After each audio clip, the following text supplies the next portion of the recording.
Welcome to BCI best of cricket India. और आज बात करेंगे MS धोनी के गोल्डन ईयर्स की। ये गोल्डन ईयर्स है फ्रॉम 2005 टू 2014। 2005 टू 2014 में इसलिए कह रहा हूँ क्योंकि 2014 में उन्होंने टेस्ट क्रिकेट से रिटायरमेंट ले ली और टेस्ट क्रिकेट में उन्होंने ये डिक्लेयर किया कि मैं अपना बेस्ट दे चुका हूँ और उन्होंने वहाँ से रिटायरमेंट ले ली। फ्रॉम 2005 टू 2014 इन 10 सालों को इसलिए चुना है कि as a captain, as a wicket keeper, as a player, इन्होंने जो इन 10 सालों में अचीव किया है, दुनिया का कोई भी प्लेयर उसके बारे में कल्पना तक नहीं कर सकता। इन 10 सालों में इन्होंने as a captain, as a player जो अचीव किया है, मैं आपको बताता हूं, जिसे आप समझ जाएंगे कि ये बिल्कुल उनके गोल्डन ईयर्स थे। ICC ODI team of the year, जो ICC team of the year बनाते हैं, उसमें से 2005 टू 2014 के बीच 8 बार MS Dhoni ODI team of the year में चुने गए। उसके बाद उन्होंने 2007 में T20 वर्ल्ड कप जीता, 2008 में कॉमनवेल्थ बैंक सीरीज जीती, न्यूजीलैंड के सामने 1968 के बाद पहली बार टीम इंडिया ने सीरीज जीती। 40 सालों में ऑस्ट्रेलिया को पहली बार किसी टीम ने वाइट वॉश किया है टेस्ट मैचेस में 2012-13 में। वेस्ट इंडीज में जाके वेस्ट इंडीज में सीरीज जीती, 2 बार एशिया कप भी जीते। 2009 में उन्होंने टेस्ट में रैंकिंग 1 दिलाई टीम इंडिया को, ODI में रैंकिंग 1 दिलाई टीम इंडिया को। 2011 में टीम इंडिया को 50 ओवर्स का वर्ल्ड कप और 2013 में चैंपियंस ट्रॉफी। इतने अचीवमेंट्स उन्होंने इन 10 सालों में हासिल किए हैं। उसके अलावा इतने पर्सनल अचीवमेंट है, अगर वो मैं आपको बता दूंगा तो मैं बोलते थक जाऊंगा, आप सुनते थक जाएंगे, लेकिन वो ख़त्म नहीं होगा। तो इसलिए मैंने ये 10 साल चुने हैं कि इन 10 सालों में उन्होंने वो सब कुछ हासिल कर लिया है जो किसी और खिलाड़ी की कल्पना से भी परे है। चलिए अब बात करते हैं MS धोनी के विकेट कीपिंग की। जो आप विकेट कीपिंग देखते हैं MS धोनी की, उसके पीछे की एक घटना है, वो आपको बताता हूँ। 2006 में इंडिया इंग्लैंड की सीरीज़ थी। पहला टेस्ट मैच ड्रॉ हुआ था, दूसरा टेस्ट मैच टीम इंडिया ने जीता था 9 विकेट से। थर्ड टेस्ट मैच था, इंग्लैंड ने पहले बैटिंग की, मुंबई का वानखेड़े स्टेडियम था, 400 रन बनाए। इंडिया ने पहली इनिंग में 279 रन बनाए और जब थर्ड इनिंग यानी इंग्लैंड की सेकंड इनिंग आई, उस इनिंग में टीम इंडिया के फील्डर्स ने काफ़ी खराब फील्डिंग की और उस इनिंग में महेंद्र सिंह धोनी ने भी काफ़ी ख़राब विकेट कीपिंग की। विकेटों के पीछे उनके पैरों का बिल्कुल मूवमेंट नहीं था और जब फ्लिंटॉफ 14 रन बनाकर यानी 14 रन बनाकर खेल रहे थे, हरभजन सिंह की एक गेंद पर मिस हो गए फ्लिंटॉफ और एक आसान सी स्टंपिंग MS धोनी ने मिस कर दी। फ्लिंटॉफ ने उसके बाद 50 रन बनाए, इंग्लैंड आगे बढ़ता गया, टीम इंडिया पे दबाव बढ़ता गया। उस तरह से इंग्लैंड ने अपनी इनिंग में 191 रन बनाए। टीम इंडिया को 313 रन का चेस मिला था उस टेस्ट मैच को जीतने के लिए।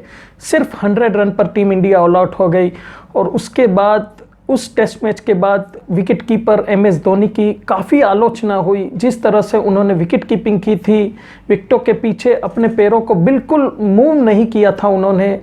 और जैसा कि कहा जाता है कि सोना तब कर ही खरा उतरता है, ठीक उसी तरह से MS धोनी ने इस सीरीज़ के बाद झोंक दिया अपने आप को। घंटों मेहनत की, नेट प्रैक्टिस की, विकेट कीपिंग की और जब अगली सीरीज़ हुई वेस्ट इंडीज़ की, तो उस सीरीज़ में MS धोनी ने 13 कैचेज़ लिए और 4 स्टंपिंग्स की। और जब टेस्ट क्रिकेट से रिटायर्ड हुए तो सबसे ज़्यादा स्टंपिंग, 38 स्टंपिंग का रिकॉर्ड उनके नाम और ओवरऑल सबसे ज़्यादा स्टंपिंग का रिकॉर्ड भी उन्हीं के नाम है।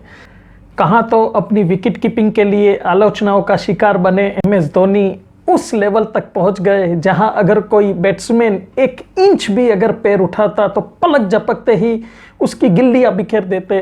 बिल्कुल फ्रैक्शन ऑफ सेकंड जिसे कहते हैं, उतना भी वक्त नहीं देते थे बैट्समैन को और ऐसी कई स्टंपिंग्स इन्होंने की है। चलिए अब बात करेंगे MS धोनी के उन कुछ मैचेस के बारे में जिन्हें उन्होंने विपरीत परिस्थितियों में टीम इंडिया को जिताए हैं। वैसे तो ये मैचेस काफ़ी ज़्यादा हैं, लेकिन सिर्फ 2 या 3 ऐसे मैचेस के बारे में बताऊंगा जिसे MS धोनी ने काफ़ी विपरीत परिस्थितियों में टीम इंडिया को जिताया।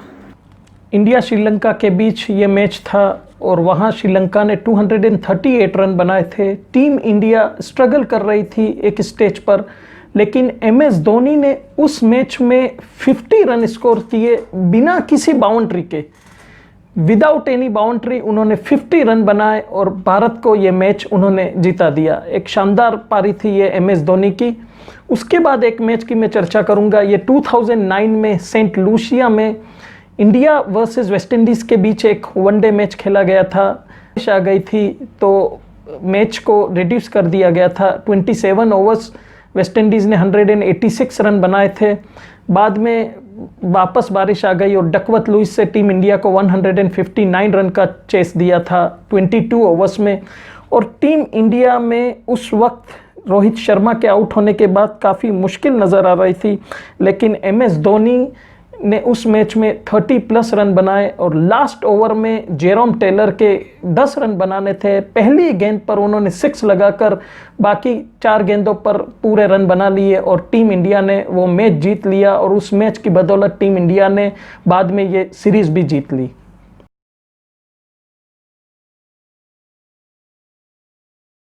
इंडिया और श्रीलंका का ये फाइनल, कौन भुला सकता है उस फाइनल को। टॉस जीता श्रीलंका ने और पहले बैटिंग की। जयवर्धने ने की शानदार सेंचुरी और उसके बाद थिसेरा परेरा की लोअर ऑर्डर में बैटिंग। श्रीलंका ने 275 रन बनाए। 276 का चेस आपके पास और वीरेंद्र सहवाग दूसरी ही बॉल पर आउट होकर चले गए हो। सचिन तेंदुलकर भी 31 रन तक आते आउट हो जाते हैं। फिर उसके बाद नए बैट्समैन विराट कोहली 114 तक आपको पहुंचाते हैं और विराट कोहली भी आउट हो जाते हैं। वर्ल्ड कप का फाइनल आपकी कंट्री में, मुंबई में वानखेड़े स्टेडियम, खचाखच भरा हुआ स्टेडियम जहां पैर रखने तक की जगह नहीं हो। आपके पास अभी युवराज सिंह और सुरेश रैना जैसे बैट्समैन हो। आपने खुद ने पूरे टूर्नामेंट में सिर्फ 7 मैचेस में 150 रन बनाए हो। मलिंगा का कहर हो और मुरलीधरन अभी बाकी हो बॉलिंग पर आने। क्या कोई कैप्टन रिस्क ले सकता है बैटिंग पर जाने के लिए, जबकि उनके पास अभी इतने स्पेशलिस्ट बैट्समैन बाकी हो। लेकिन यही MS धोनी की खासियत और यही महानता MS धोनी की। खुद बैटिंग करने के लिए आए, सारा स्टेडियम सन्न रह गया और सब सरप्राइज हो गए ये देखते हुए कि युवराज सिंह नहीं, महेंद्र सिंह धोनी आए हैं बैटिंग करने के लिए। महेंद्र सिंह धोनी के दिमाग में जैसे ब्लूप्रिंट पहले से ही तैयार हो चुका था, बैटिंग करने के लिए आए। सबसे बड़ा पॉजिटिव पॉइंट टीम इंडिया का कि गौतम गंभीर अभी क्रीज पर थे, लेफ्ट हैंडेड बैट्समैन थे और MS धोनी ने भी सोचा कि सुरेश रैना और युवराज सिंह दोनों लेफ्ट हैंडेड है, तो गौतम गंभीर के लिए सबसे अच्छा रहेगा कि मैं जाऊं गौतम गंभीर के साथ और टीम इंडिया को इस खतरे से बाहर ले जाऊं। शायद अपना सर्वश्रेष्ठ, अपना बेस्ट परफॉर्मेंस इस वर्ल्ड कप के लिए अब तक बचा के रखा था MS धोनी ने। आए MS धोनी और पहले गौतम गंभीर के साथ मिलकर टीम इंडिया को हार के खतरे से बाहर निकाला और फिर बराबरी पर लाए, जहां कोई भी टीम ये मैच जीत सकती है। वहां से आगे जाते हुए उस स्टेज पर ले गए जहां से शायद टीम इंडिया वो मैच नहीं हार सकती थी। 51 रन चाहिए थे, गौतम गंभीर क्लीन बोल्ड हो गए। अब आए युवराज सिंह और जिस तरह से पिछले कुछ सालों में युवराज सिंह और MS धोनी ने टीम इंडिया को मैचेस जिताए थे, सबको ये लगने लगा था कि अब शायद ये जोड़ी वर्ल्ड कप के साथ ही बाहर आएगी। और आखिर में जब 4 रन चाहिए थे, कुलशेखरा की वो गेंद, जो MS धोनी ने उस गेंद पर जो शॉट लगाया, शायद ये शॉट हर किसी क्रिकेटिंग फैन, जो इंडियन क्रिकेटिंग फैन है, उनके ब्लड में शामिल हो चुका है। कुलशेखरा की वो गेंद और उसे सीधा MS धोनी ने 6 रन मारकर टीम इंडिया को वर्ल्ड कप 2011 जीता दिया और एक कैप्टन कूल ग्रेट कैप्टन की कैटेगरी में शामिल हो गए। कई और टूर्नामेंट MS धोनी ने जीताए हैं, लेकिन जिस तरह से अपने आइडियल सचिन तेंदुलकर को उन्होंने फेयरवेल दिया है, माइकल वॉन जो इंग्लैंड के फॉर्मर कैप्टन थे, उन्होंने ट्वीट करके लिखा था कि the farewell party of Sachin Tendulkar was masterminded by MS Dhoni. क्या अंदाज में उन्होंने अपने आइडियल को ये फेयरवेल दिया और टीम इंडिया को 28 सालों के बाद, यानी आफ्टर 28 ईयर्स, एक बार फिर से वर्ल्ड कप चैंपियन बनाया MS धोनी ने।